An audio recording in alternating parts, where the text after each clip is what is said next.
There's nothing like a little subterfuge to make you feel alive. Don't meet the mule in person, Gal told Dawn, although she didn't tell the others. Which makes me worried for Toran, Beta, and Pritcher. You should have been more worried about Song.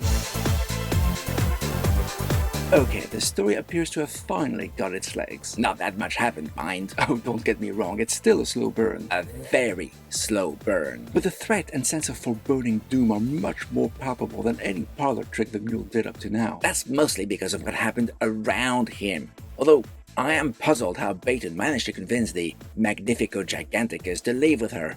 Surely anyone who's in the mule's inner circle would know that they're on a very tight leash.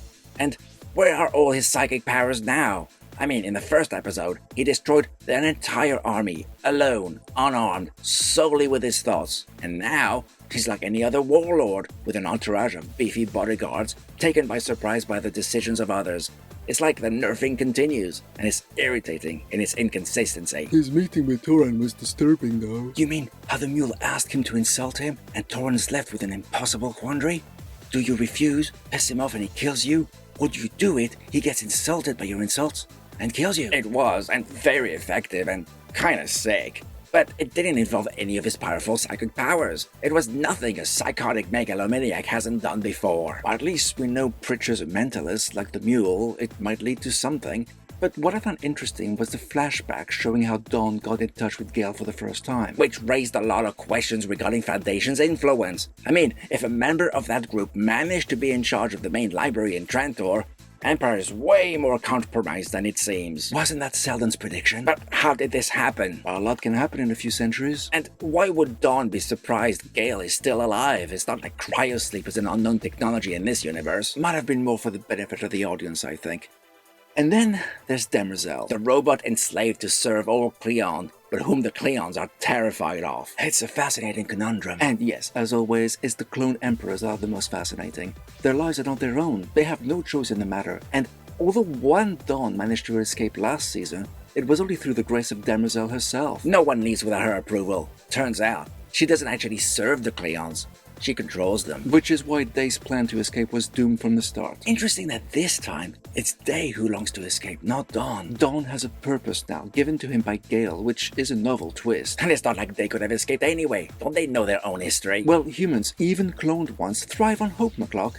And if one Cleon managed to slip away 152 years prior, maybe another could once more. If only he hadn't confined in song. How was he to know she belonged to an ancient forbidden robot-worshipping religion? It's not like they talked about stuff much. And his disinterest in anything that wasn't about himself led to his undoing. Arrogance, vanity, and ignorance. An impotent mix. He longs to escape, but is trapped in a gilded cage of his predecessor's creation.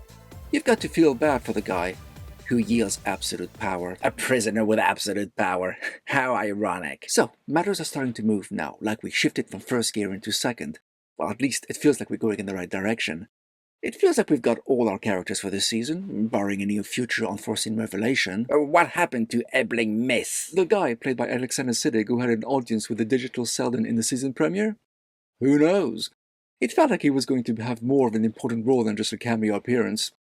Still, the season's still young, and he might make a return when Digital Selden reveals himself. Should be any day now. Maybe even next week. The mule might well make his move then. He really didn't like it when his musician was taken away from him, did he? That might be your biggest understatement. Until then, despite still being a very slow burn story, the events that are now in motion kept our interest and intrigued us. 3 main occurrences felt important. Dawn's first meeting with Gale, Torrent's audience with the mule. That was so well done because you could tell Torrent didn't know if he would survive it, despite the fact that he walked in so brash and confident. Talk about realizing how well over your head you are. And Song's fate, which sealed Days. But if you think about it, it's still just a couple of people, sometimes 3, talking together in a room. It could be more riveting. You just want explosions and stuff. Well, the mule did try and blow up Torrent's ship. I didn't buy that for a second. He wouldn't kill his balladeer.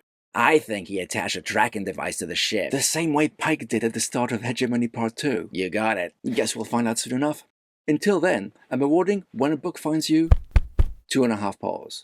But tell me, what do you think of this episode? Share your thoughts in the comments, and if you like what we do, and how we do it, and you feel you'd like to help us out, please consider joining our Patreon. As long as you can afford it, of course. We'll leave a link to it in the description and pinned comment. Thanks for watching, And until then, live long. And hasta la vista, baby. Is this a thing now?